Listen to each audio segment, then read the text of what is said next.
Apocalipse capítulo 7, diz assim a palavra do Senhor.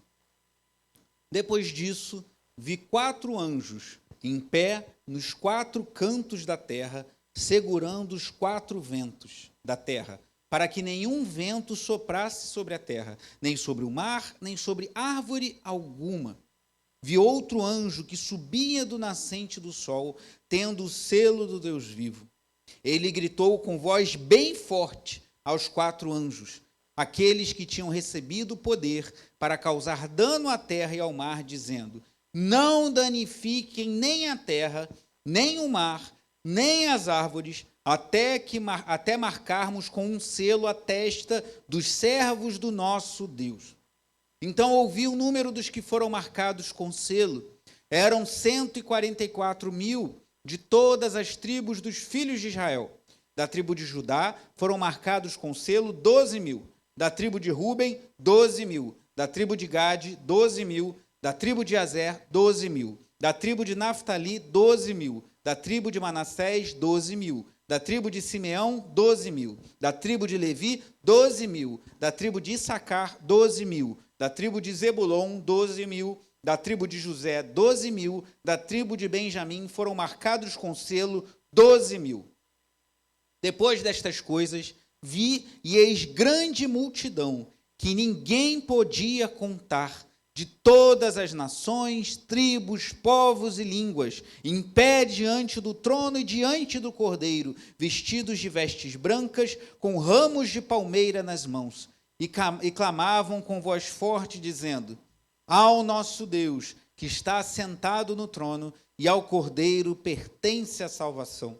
Todos os anjos estavam em pé rodeando o trono, os anciãos, os 4 seres viventes, e diante do trono se prostraram sobre o seu rosto e adoraram a Deus, dizendo, leiam comigo esse trecho: amém, o louvor, a glória, a sabedoria, as ações de graças, a honra, o poder e a força sejam ao nosso Deus, para todos sempre. Amém. Deixe-me continuar. Um dos anciãos tomou a palavra e me perguntou: quem são e de onde vieram estes que estão vestidos de branco?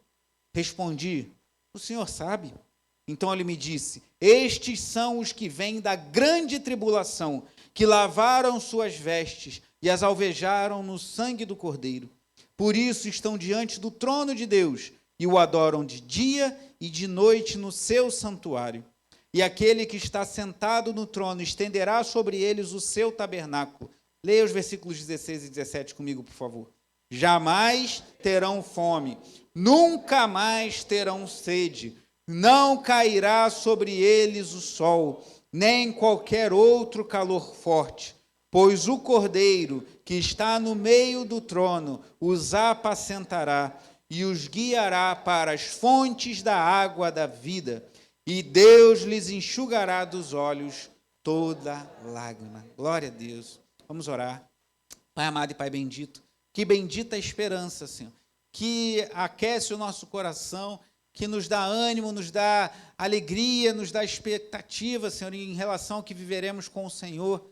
Pai amado e Pai bendito, que o Teu Espírito Santo venha renovar essa bendita esperança em nossos corações, pois um dia estaremos diante do Senhor com uma multidão de toda tribo, povo, língua e nação, adorando ao Cordeiro que foi morto, ao nosso Deus que está sentado no trono. Pai amado e bendito, ser engrandecido nessa noite, fala aos corações, que possamos, como cantamos aqui, ter a expectativa que um dia estaremos num lugar onde não haverá mais pranto, nem dor, nem tristezas, nem doenças, nem morte, nem luto, e estaremos para sempre com o Senhor, porque melhor do que tudo isso ainda, Senhor, é que estaremos contigo. O Senhor promete que vai tabernacular, vai habitar, vamos conviver com o Senhor, estar diante de Ti para toda a eternidade. Que essa bendita esperança seja renovada em nossos corações e que aqueles que, porventura, essa noite ainda não têm o selo do Deus vivo, que o Teu Espírito Santo venha quebrantar corações e possamos nos voltar para Ti.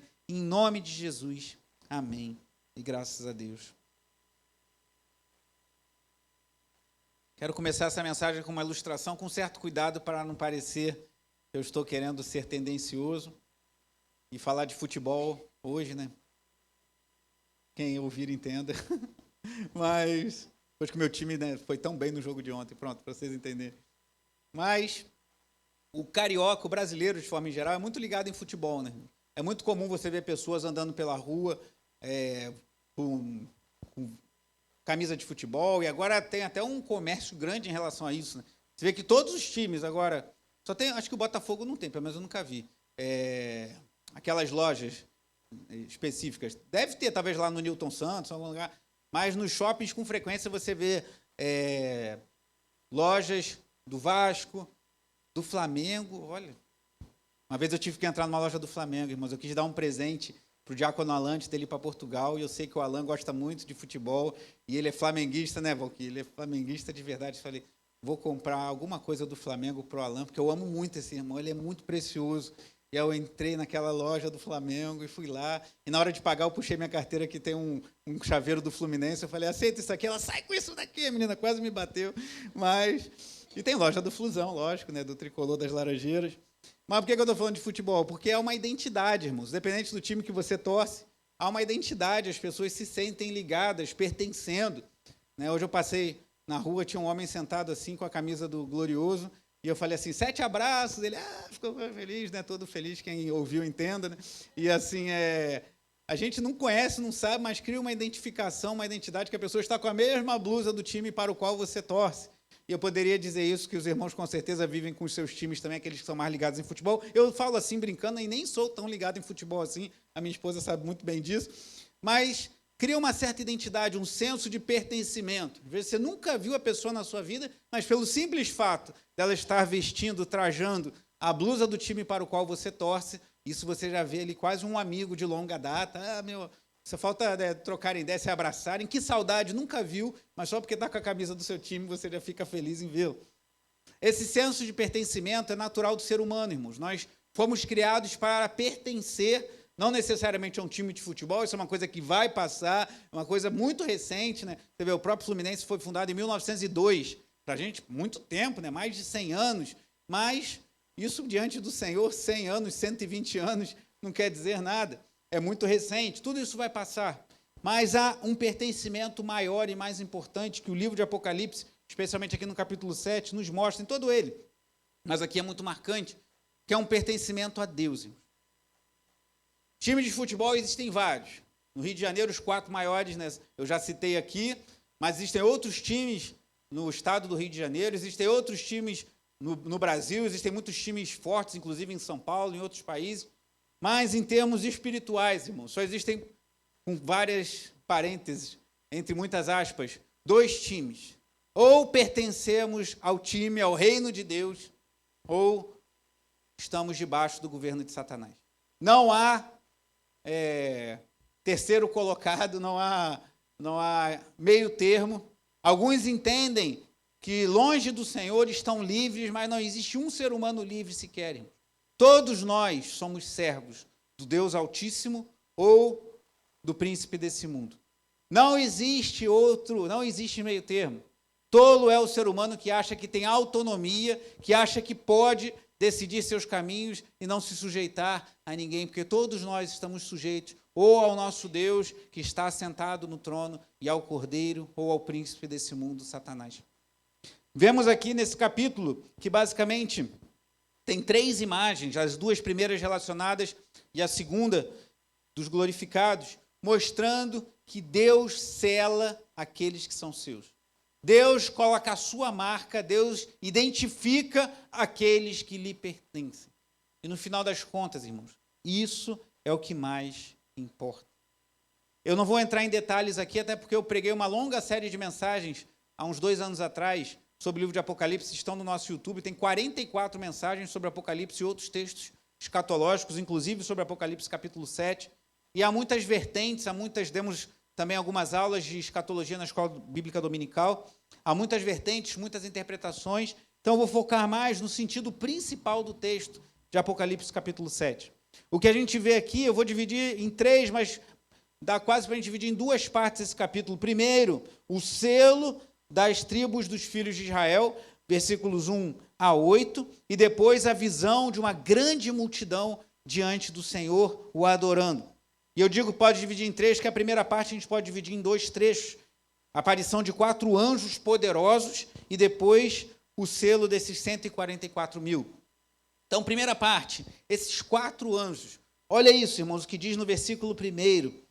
E depois a selagem dos 144 mil. Apocalipse 7, 1 diz assim: depois disso o quê? Do capítulo 6, que mostra o juízo de Deus sendo derramado. Depois disso, vi 4 anjos em pé nos 4 cantos da terra, segurando os 4 ventos da terra, para que nenhum vento soprasse sobre a terra, nem sobre o mar, nem sobre árvore alguma. Como disse quando falei sobre o Apocalipse, aqui é uma série de imagens simbólicas que apontam para alguma coisa. Mas imagina um anjo, um em cada canto da terra. Apocalipse aqui usa várias vezes esse número 4. Os números no Apocalipse não é numerologia, mas eles indicam alguma coisa. Os números em Apocalipse apontam para alguma coisa. O número 7 é um número que aponta para a perfeição. O número 6 aponta para algo que não é perfeito, 666. Algo que é quase perfeito é imperfeito. O número 3 aponta para a Trindade. O número 4 mostra, muitas vezes, um domínio sobre todo, assim, como se fosse leste, oeste, norte, sul, leste, oeste. Então aqui nós temos 4 anjos, um em cada canto da terra, segurando os ventos. Então a gente já imagina que são anjos muito poderosos. Só que surge um outro anjo ainda, um 5º anjo, que dá uma ordem para esses anjos, que dá uma orientação direta para eles. Versículo 2: vi outro anjo que subia do nascente do sol, tendo o quê? O selo do Deus vivo. Ele gritou com voz bem forte aos 4 anjos, aqueles que tinham recebido poder para causar dano à terra e ao mar. Preste atenção. Então, tem os 4 anjos segurando, cada um num dos cantos, norte, sul, leste, oeste, segurando, possivelmente, segurando os ventos, e esses anjos receberam autorização de Deus, receberam poder de Deus para causar dano sobre a terra e o mar. E esses anjos estão lá, segurando os ventos. E aí vem esse 5º anjo, tendo o selo do Deus vivo, e grita em voz bem alta aqueles anjos. E o que ele vai dizer? Versículo 3. Não danifiquem nem a terra, nem o mar, nem as árvores. Até o quê? Leia comigo. Até marcarmos com um selo a testa dos servos do nosso Deus. Irmãos, está entendendo o que está acontecendo aqui? 4 anjos poderosos, não são demônios, são anjos enviados por Deus para causar dano à terra, para derramar juízo de Deus sobre a terra. E esse 5º anjo fala: para aí, não age ainda, não envie o vento antes que os servos do nosso Deus sejam selados. Essa questão do selo é interessante, irmãos. Vá comigo em Deuteronômio capítulo 6. Por que um selo na testa? Deuteronômio capítulo 6, lá na lei de Moisés.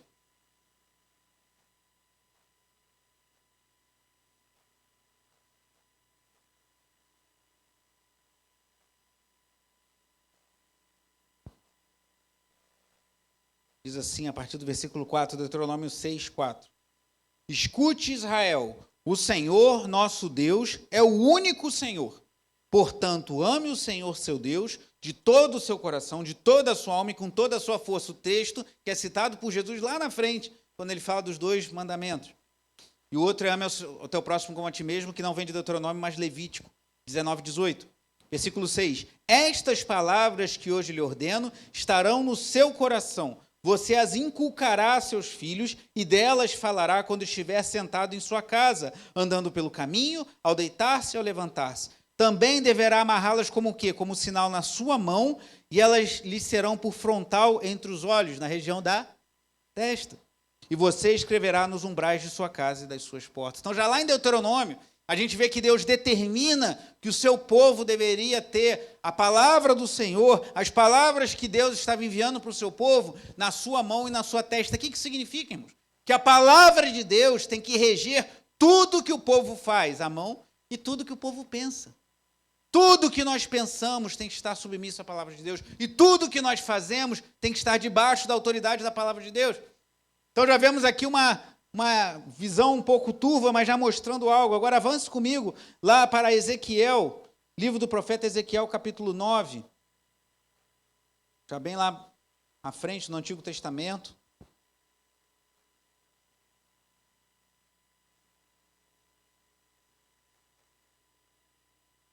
Ezequiel 9. Olha que texto interessante, irmãos. Ezequiel 9, versículo 3.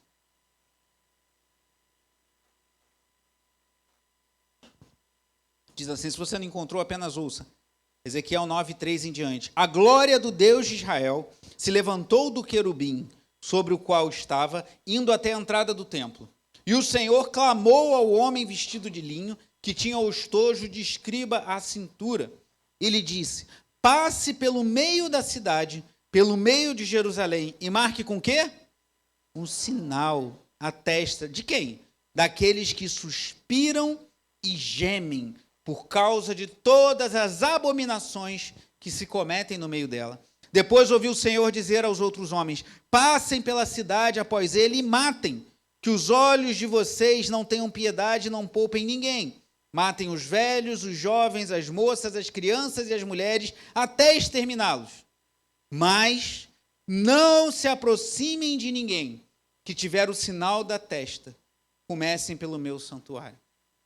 Você vê aqui e Apocalipse é muito ligado aos textos de escatologia do Antigo Testamento, como Ezequiel, Zacarias e outros textos, Daniel. Você vê que quando João escreveu isso, João conhecia, quando ele teve a visão, e os judeus dos seus dias também conheciam o texto de Ezequiel, que havia essa referência de que Deus ia preservar aqueles que estavam lamentando pela situação espiritual decadente do povo de Deus. Então havia no meio do povo de Deus gente que estava vendo as coisas ruins e estava se lamentando porque temia Deus, e Deus fala, marca esses daí com um sinal na testa, e quando vier o juízo, você poupe esses. Onde a gente vê algo muito semelhante, irmãos? Estamos às portas de celebrar o quê? O que é daqui a poucas semanas? As escolinhas estão estudando sobre isso. E o que aconteceu na primeira Páscoa? O que Deus determinou na 10ª praga, que o anjo, por isso que a Páscoa vem de Pessá, né, que é passar, o anjo passou por cima do Egito e exterminou os primogênitos de todo o Egito, e a casa que não tivesse o quê? O sinal, o sangue lá, nas ombreiras, nas vigas da porta, nos umbrais da porta, sofreriam o juízo de Deus. Então Deus, já lá do Êxodo, lá de Deuteronômio, aqui em Ezequiel, ele vem mostrando que ele sela, ele separa um povo para si, que é poupado do juízo da ira do próprio Deus. Ontem, no culto de jejum, ouvimos uma palavra muito abençoada, ministrada pelo diácono Marcos, e ele concluiu, vá comigo em Malaquias, capítulo 4, eu não ia ler esse texto, mas acho que é muito propício. Malaquias 4, último livro do Antigo Testamento.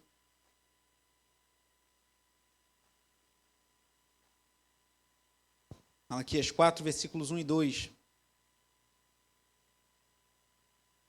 Diz assim, pois eis que vem o dia queimando como fornalha, ou seja, como uma fornalha acesa, pronta para consumir tudo. Todos os soberbos e todos os que praticam o mal serão como a palha. O dia que vem os queimará, diz o Senhor dos Exércitos, de modo que não lhes deixará nem raiz, nem ramo. Mas para vocês que temem o meu nome, nascerá o sol da justiça, trazendo salvação nas suas asas. Vocês sairão e saltarão como bezerros soltos da estrebaria. Olha o que diz, volta um pouquinho no capítulo 3, verso 17 e 18. Eles serão a minha propriedade peculiar naquele dia que prepararei, diz o Senhor dos Exércitos. Eu os pouparei como um homem poupa seu filho que o serve. Então, leia comigo o versículo 18 do capítulo 3. Então, vocês verão mais uma vez a diferença entre o justo e o ímpio, entre o que serve a Deus e o que não serve. Então, está claro no Antigo Testamento que Deus selava, Deus marcava aqueles que o temiam, aqueles que lamentavam a Deus pelos pecados do povo e separava do juízo da destruição. Vimos isso lá na Páscoa, né? Só que os judeus se preservaram e os egípcios foram tiveram seus primogênitos mortos. Vimos isso lá em Deuteronômio, Deus falando para marcar a palavra de Deus na testa e na mão. Vimos isso em Ezequiel, olha, aqueles que estão lamentando pela situação de Jerusalém serão poupados no meio do juízo. Vimos aqui em Malaquias que Deus poupará aqueles que o temem e trará juízo sobre aqueles que não o temem. Então, quando chega em Apocalipse, isso está bem claro na mente dos primeiros autores. Então, o que João viu, voltando lá para Apocalipse 7, é aquele anjo poderoso, falando daqueles 4 anjos poderosos, preparados para o vento vir sobre a terra, segura até que todos os servos de Deus estejam selados. Muitas pessoas, irmãos, morrem de temor, ficam apavoradas ao ouvir sobre o número da besta, 666, esse é o número de homem, tudo mais, tem Apocalipse mais à frente. Mas antes de aparecer o número da besta, que, salvo engano, aparece no capítulo 13, aqui no capítulo 7, há um selo mais importante, que é o selo do Deus vivo. Então, não se preocupe tanto em se você tem com risco, a marca da besta, devemos estar atentos, a palavra de Deus nos exorta sobre isso, mas o que mais nos importa é termos o selo do Deus vivo, irmãos. Pois aqueles que estão selados por Deus podem estar no meio da tribulação, mas serão poupados da ira de Deus, irmãos. E é isso que mais importa. E é isso que o texto está falando. Deus segura os ventos, Deus segura os anjos, até que todos os seus sejam selados. Louvado seja o nome do Senhor. E aí continua o versículo 4, falando das tribos de Israel. E aqui eu não vou entrar nesse mérito, mas há várias interpretações, porque fala das tribos e omite a tribo de Dan, e entra a tribo de Levi, que normalmente não é listada, porque era a tribo que foi separada para o sacerdócio. E ao invés de aparecer a tribo de Efraim, aparece a tribo de José, pai de Efraim. Então há interpretações sobre isso, das mais variadas, mas possivelmente algo que faz muito sentido é mostrar que aqui foram selados 144 mil de todas as tribos de Israel, ou seja, 12 mil de cada uma das 12 tribos, e esses foram selados, possivelmente isso aqui, ou seja, uma imagem da igreja toda, ou, como alguns acreditam, é uma imagem dos judeus cristãos. Porque os judeus também, há judeus que vão se render a Cristo. Paulo, por exemplo, era judeu, a tribo de Benjamim. Pedro era judeu, e hoje em dia ainda há judeus que se convertem a Cristo e se rendem. Então, é possível que aqui esteja mostrando que judeus também serão selados. E 144 mil é 12 vezes 12. E 12 na Bíblia, como eu disse, não é numerologia, mas aponta para algo. É o número que aponta o governo de Deus. 12 tribos de Israel, 12 apóstolos. E alguns entendem que é 3 vezes 4. O número da Trindade, 3. 4 mostra os 4 cantos da terra, ou seja, o domínio de Deus sobre todas as coisas. E 12 mil. 1000 é 10 vezes 10 vezes 10. Um número que também mostra o poder, o alcance de Deus. Então não quer dizer que são exatamente 144 mil judeus que você vai contar, ou como contam alguns, salvo engano, a Testemunha de Jeová, que só 144 mil vão ser salvos. Isso é um engano. A salvação é muito maior, como a gente vai ver na sequência. Mas talvez aqui aponte para os judeus que terão um selo de Deus, que serão salvos por meio de Jesus. Porque Jesus é o único caminho para a salvação, irmãos. Não há outro. Então, encerrada essa primeira visão dos anjos e dos 144 mil da tribo, vem a outra visão, a partir do versículo 9, a visão dos glorificados. Olha como facilmente você pode, a gente precisa conhecer a Bíblia, se alguém vier falar para você, são 144 mil salvos, mas o versículo 9 já diz o seguinte, depois dessas coisas vis e eis grande o quê? Multidão que, versículo 9, leia comigo, depois destas coisas, vi e eis o quê? Grande multidão que ninguém podia contar de todas as nações, continue, tribos, povos e línguas, em pé diante do trono e diante do Cordeiro, vestidos de vestes brancas, com ramos de palmeira nas mãos. Vestes brancas, o branco no Apocalipse normalmente aponta para a pureza, pessoas que foram purificadas por Deus. E esses ramos de palmeiras eram utilizados em ocasiões festivas, de celebração. Então, aparecem os 144 mil que recebem o selo de Deus, e agora uma grande multidão diante do trono, que aparece no capítulo 4, a revelação de Deus Pai sobre o trono, e do Cordeiro, que aparece no capítulo 5, recebendo o livro com os 7 selos, que somente ele poderia abrir. E essa multidão de vestes brancas e de ramos, diz assim aqui no versículo 10, clamavam com voz forte, dizendo, ao nosso Deus que está sentado no trono e ao Cordeiro pertence a salvação. o que acabamos de cantar. A salvação, irmãos, não pertence a nenhum outro, senão ao nosso Deus e ao seu Cordeiro, que é Cristo. Jonas, eu falava isso pela manhã, entendeu isso dentro do ventre do grande peixe. Em sua oração, dentro do ventre do grande peixe, Jonas ora ao Senhor e no capítulo 2, versículo 9 do livro de Jonas, ele fala: a salvação pertence ao Senhor. E aí ele entende o peixe, o vomita na praia e ele vai para Nínive e vai pregar salvação. E os ninivitas naquela ocasião se arrependem e são poupados por Deus. Ele entendeu, a salvação não pertence a mim, a salvação não pertence àqueles que eu acho que têm que ser salvos, a salvação pertence ao Senhor. E aí continua o versículo 11. Agora não aquela multidão, mas o versículo 11 fala que todos os anjos estavam em pé, rodeando o trono, os anciãos e os 4 seres viventes. E diante do trono se prostraram sobre o seu rosto e adoraram a Deus. Só para lembrar de quando a gente falou de Apocalipse, já tem um bom tempo, mas os anciãos, os 24 anciãos, possivelmente é uma figura de todo o povo de Deus em toda a história. 12 tribos de Israel, mais 12 apóstolos. Refere-se ao povo de Deus de todo o tempo, do Antigo e do Novo Testamento. Então aqui estão os anciãos e os 4 seres viventes, que representa toda a criação. Então todo o povo de Deus, Antigo e Novo Testamento, reunidos, e toda a criação estão diante do trono, se prostram e adoram a Deus, dizendo, versículo 12, amém, o louvor, a glória, a sabedoria, as ações de graças, a honra, o poder e a força sejam ao nosso Deus, para todo sempre. Amém. Um louvor sétuplo. O que isso quer dizer? 7 atributos de Deus. Novamente, números em Apocalipse apontando para alguma coisa. O 7 sempre aponta para algo perfeito. Eles apresentam um louvor perfeito. 7 atributos do nosso Deus. O louvor pertence a Ele, a glória pertence a Ele, a sabedoria. Às vezes acontecem coisas na nossa vida que a gente não entende, mas por que eu estou passando por isso? Creia que Deus tem toda a sabedoria e Ele é poderoso para conduzir nossas vidas, irmãos. E as ações de graças pertencem a Ele, e a honra a Ele, e o poder. Eu falava de manhã sobre Efésios capítulo 1, Paulo orando pelos Efésios, e ele fala, depois de mostrar que a salvação depende de Deus, que tudo vem de Deus, que tudo procede de Deus, ele fala que Deus manifestou o seu poder, ressuscitando Cristo dentre os mortos e o colocando sobre cabeça, sobre todo o principado, potestade, autoridade, e o deu à igreja, que é o seu corpo. Então, muita gente hoje tem medo de tantas coisas. Falava de manhã, tem gente que tem medo de trabalhos de espiritismo, né, trabalhos que vêm numa encruzilhada, aí às vezes está passando, não observa, mete o pé dentro de um prato daquele de barro cheio de farofa e fica morrendo de medo de perder o pé, de acontecer alguma coisa, e se esquece que todo o poder pertence a Cristo, irmão. Ele está acima de todos, Ele está acima de todo o principado, de toda a potestade, de todo o nome. Ele é um nome que está acima de todo nome. Nós não temos a quem temer que não ao nosso Senhor. Não vamos ser irresponsáveis, não vamos fazer coisas desnecessárias, não vamos tentar a Deus, mas não temos que temer, porque Ele está com o nome acima de todo nome, meu. A Ele pertence todo o poder e a força.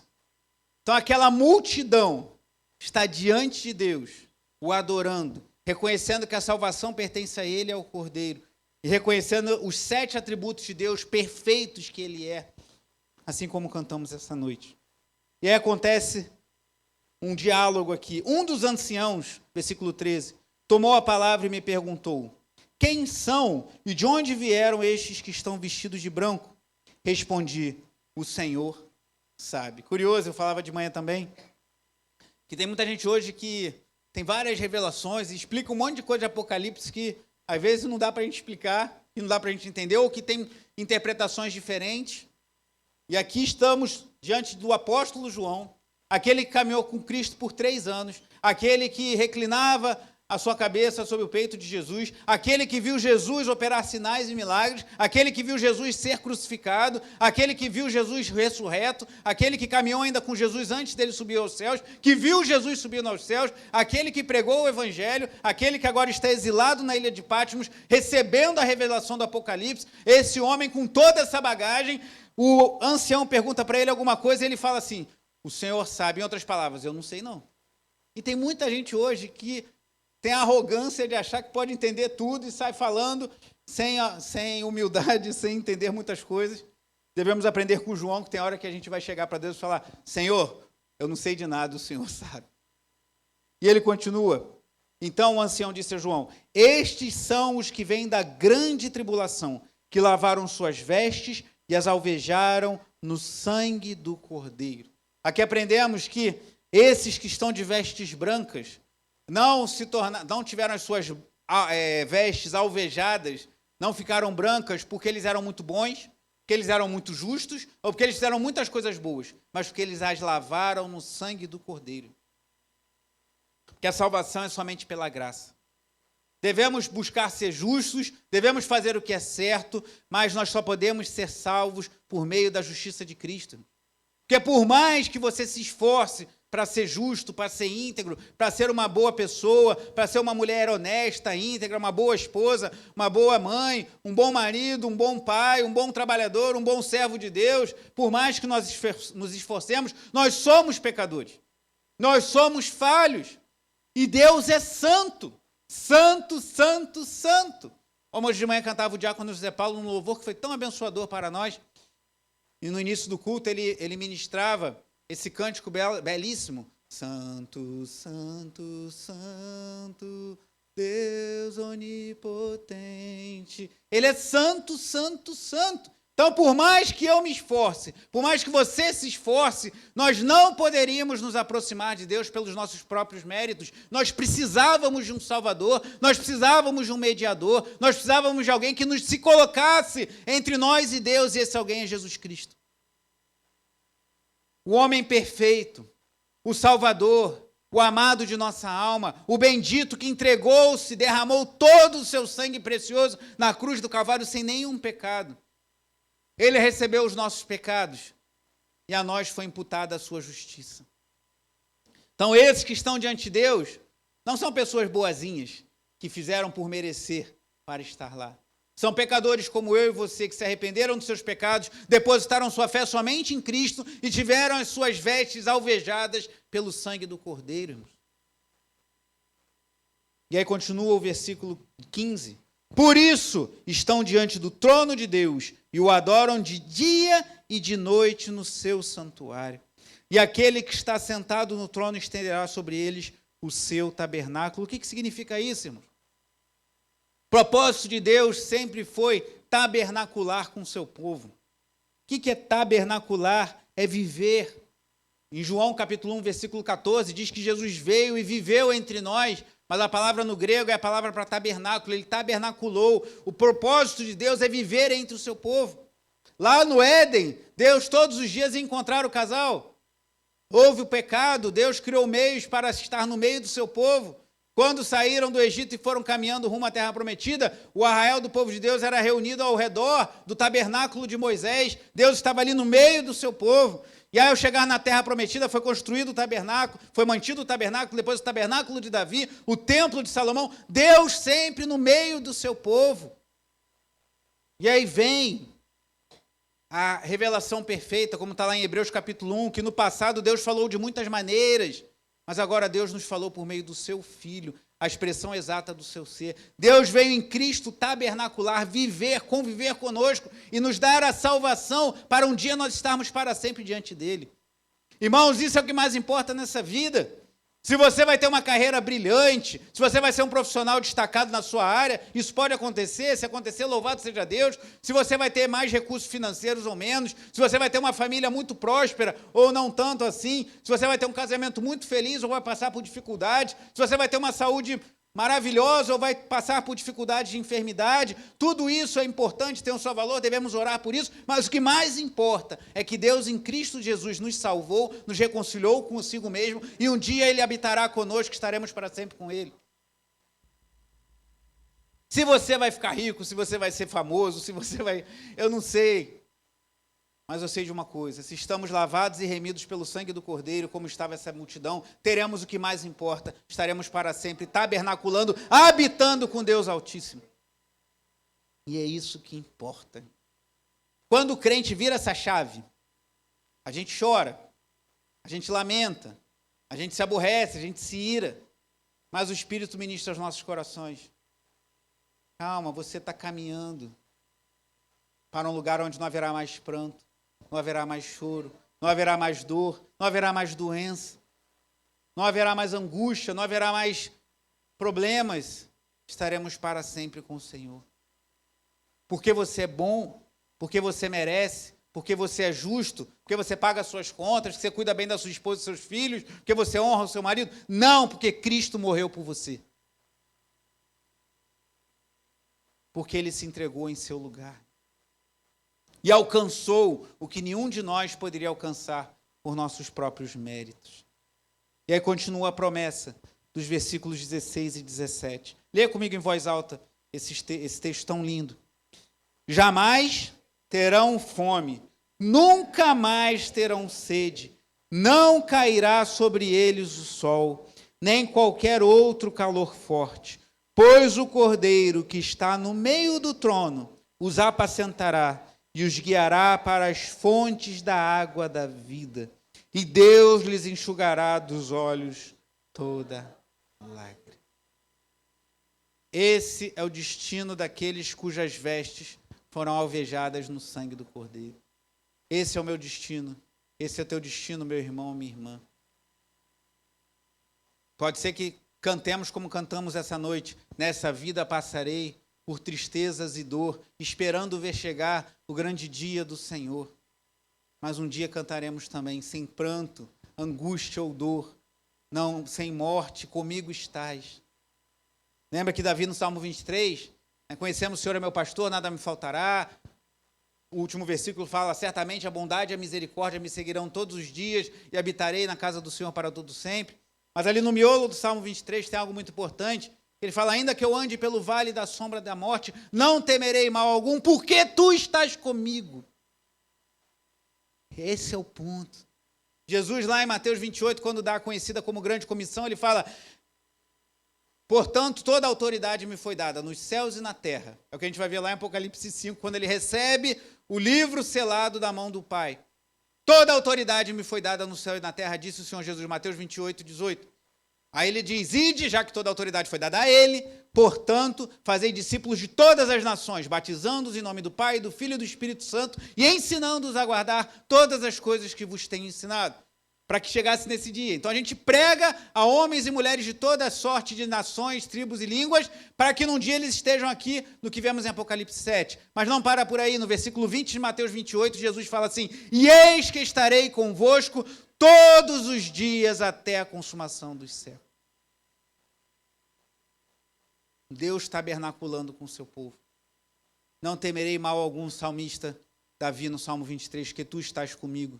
Jesus está conosco todos os dias, irmão. E um dia estaremos para sempre na presença dele. Essa é a nossa esperança. E é curioso, irmãos, porque eu falei de muitos aspectos aqui que eram claros para os judeus dos dias de João. Talvez o judeu, ao ouvir desse selo, ele se lembrasse de Ezequiel 9, que citei aqui, ou lembrasse, ao falar que é na testa, de Deuteronômio 6, que a palavra devia estar na mão e na testa. Lembra que a marca da besta é dada na mão e na testa. Então, uns são guiados em sua testa e sua mão pelo governo da besta, do anticristo, de Satanás, e outros são guiados na sua mão, no que fazem, na sua testa, no que pensam, pelo governo do Deus Altíssimo. Talvez eles lembrassem disso. Talvez eles lembrassem de Malaquias, capítulo 3 e 4, que li aqui, falando que Deus traz como um tesouro pessoal aqueles que o pertencem. Mas uma coisa eles não podiam imaginar, irmão.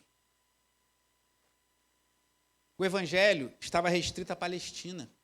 Paulo tinha feito viagens missionárias, ido até muitos lugares. E já não estava só na Palestina corrigindo, já tinha alcançado outros lugares, mas ainda era muito restrito. E um comentarista desse texto fala, eles não podiam imaginar uma grande multidão. Para a gente hoje é muito fácil imaginar, que a gente sabe que tem cristãos lá na Turquia, tem cristãos lá no Japão, tem cristãos na Austrália, tem cristãos nos Estados Unidos, tem cristãos na Coreia do Norte sofrendo severa perseguição, tem cristãos na Colômbia, tem cristãos no Brasil, em toda a sorte do nosso país, em toda a região. Mas para eles o evangelho era muito restrito. E ao falar de uma grande multidão de toda a nação, tribo, povos e línguas, isso para eles talvez soasse um pouco estranho. Afinal de contas, João provavelmente recebeu a revelação do Apocalipse no ano 90 depois de Cristo. Mas hoje nós vemos que isso já caminha para ser uma realidade. Que já há pessoas de toda sorte, tribos, povos, línguas e nações que se renderam ao Evangelho. Por quê? Porque essa palavra é verdade. Isso que vai se cumprir. Muitas coisas podem não acontecer, mas isso aqui vai se cumprir. E que eu aprendo com esse texto. Você pode torcer para o time de futebol que você quiser. Não vamos falar sobre isso. Mas, que desde que não seja uma idolatria, como alguns cedem à idolatria de idolatrar o seu time, outros idolatram filhos, outros idolatram pet, outros idolatram uma série de coisas. Mas o mais importante é que nós pertencemos a Deus e temos o selo do Deus Altíssimo. 4 lições que o reverendo Leandro Lima, pastor presbiteriano e um especialista em Apocalipse, traz a partir do texto de Apocalipse 7. Primeiro, Deus escolheu e está selando um povo para si, que inclui judeus e gentios. Deus não erra, Deus não falha, e ele falou, eu vou ter um povo de toda a nação, tribo, língua e povos. E ele falou isso, ele está cumprindo isso, e Deus está chamando para si pessoas de todo tipo. E o selo de Deus é o Espírito Santo. Vá comigo em Efésios, o texto que preguei pela manhã aqui. Mas só ler o capítulo 1, versículos 13 e 14, Efésios 1. E não à toa que a nossa igreja reviu a doutrina há muitos anos atrás. E nós criamos que o Espírito Santo seria uma segunda bênção. Você era convertido a Cristo, você tinha que orar para ser batizado com o Espírito Santo. Mas hoje não cremos assim. Cremos que todo aquele que de fato crê em Jesus Cristo, se arrepende dos seus pecados, já recebe o Espírito Santo, o dom do Espírito Santo, como Pedro diz em Atos 2. Mas aqui Efésios 1, versículos 13 e 14, diz assim, nele em Cristo também vocês, depois que ouviram a palavra da verdade, o evangelho da salvação, tendo nele também crido, receberam o quê? O selo do Espírito Santo, da promessa. O Espírito é o penhor da nossa herança, até o resgate da sua propriedade, em louvor da sua glória. O Espírito é a garantia de que nós fomos selados por Deus e que Deus vai nos preservar até aquele grande dia. Agora olha o movimento no capítulo 13. Vocês ouviram a palavra da verdade, o Evangelho. Ouviram a pregação do Evangelho. Vocês creram e receberam o selo. Não diz, vocês ouviram a pregação, vocês creram, vocês oraram, jejuaram, buscaram muito por uma segunda bênção e vocês foram batizados com o Espírito Santo. Por isso que nós cremos que você pode ser revestido pelo Espírito Santo muitas vezes na sua vida. Mas o batismo com o Espírito Santo vem após a conversão genuína a Cristo. 1 Coríntios 12, 13 também fala sobre isso. Se você tem curiosidade em estudar sobre o tema, Paulo fala que todos nós fomos batizados em um só Espírito. 1 Coríntios 12, 13. Mas voltando a Apocalipse 7, o selo de Deus que marca aqueles que lhe pertencem é o Espírito Santo que habita em nós. O penhor da herança, a garantia de que um dia estaremos com o Senhor. Segunda lição do reverendo Leandro Lima. Deus lavou e purificou esse povo no sangue do Cordeiro. Deus está escolhendo um povo que ele selou com o seu próprio Espírito, que somos nós. E ele lava e purifica esse povo, não nas suas boas obras, mas no sangue do Cordeiro, pois não há salvação fora de Cristo. Não há outro meio pelo qual os homens podem se achegar a Deus que não pela fé em Jesus Cristo, nosso Senhor. Terceiro, Deus não livrará o seu povo da grande tribulação, como alguns pensam. Há uma doutrina, uma base bíblica muito frágil, falei muito sobre isso quando falamos sobre escatologia, do arrebatamento, que alguns creem, não são todos que creem assim, mas alguns creem que a igreja vai ser arrebatada e a grande tribulação, a igreja não estará presente. E alguns chegam a dizer que as pessoas vão ter que derramar o próprio sangue para serem salvas. Nós não vamos derramar o próprio sangue, nós somos salvos somente pelo sangue de Jesus, como lemos aqui. E aqui ainda fala que eles vieram da grande tribulação, que nós imaginamos que existe uma tribulação que atravessa toda a era da igreja. Desde o primeiro século, cristãos têm sido perseguidos, mortos, sofridos por causa do Evangelho, e isso acontece até os nossos dias. Mas cremos que próximo à vinda de Jesus, as coisas vão ficar mais difíceis. Mas mesmo naqueles dias, seremos salvos pelo sangue do Cordeiro e nunca pelo nosso. E a igreja, Deus vai permitir que esteja na tribulação. Assim como permitiu lá em Ezequiel 9, que o povo escolhido seu estivesse no meio do povo corrompido que foi julgado com a vinda do rei da Babilônia. Mas Deus vai preservar os seus. Ao derramar a sua ira, ele vai segurar os ventos. Vai derramar o vento para trazer a ira de Deus. Mas eu vou segurar esses ventos até que todos os do meu povo sejam selados. Porque Deus separa um povo para si. E nós temos o privilégio de fazer parte desse povo. E por fim, Deus está preparando novos céus e nova terra, onde habitaremos para sempre.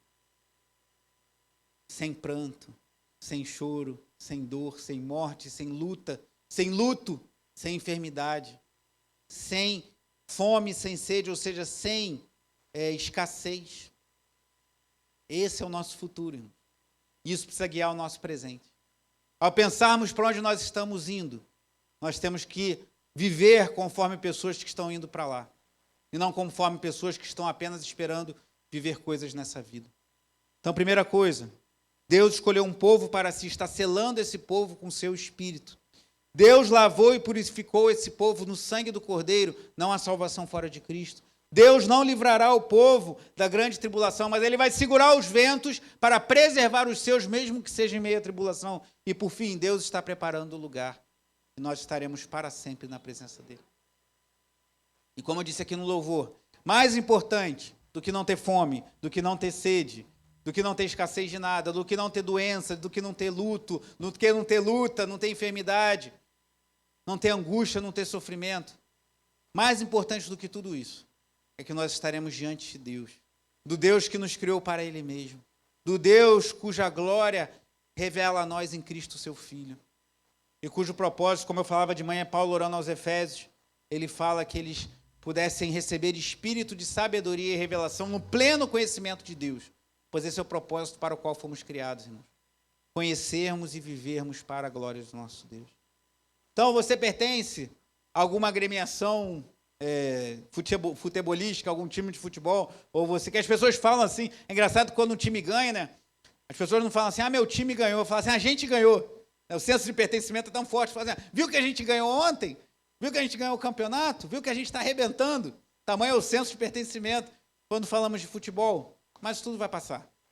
O mais importante é termos o selo do Deus vivo. Pois um dia haverá uma separação, irmãos. E esse dia vem. E aqueles que o rejeitarem e viverem essa vida como se não houvesse amanhã, vivendo de acordo com os pensamentos da besta, fazendo as coisas que agradam Satanás, sofrerão o juízo de Deus. Mas nós fomos selados com o Espírito Santo, queremos viver para a sua glória, estaremos para sempre na presença do Senhor. Feche seus olhos.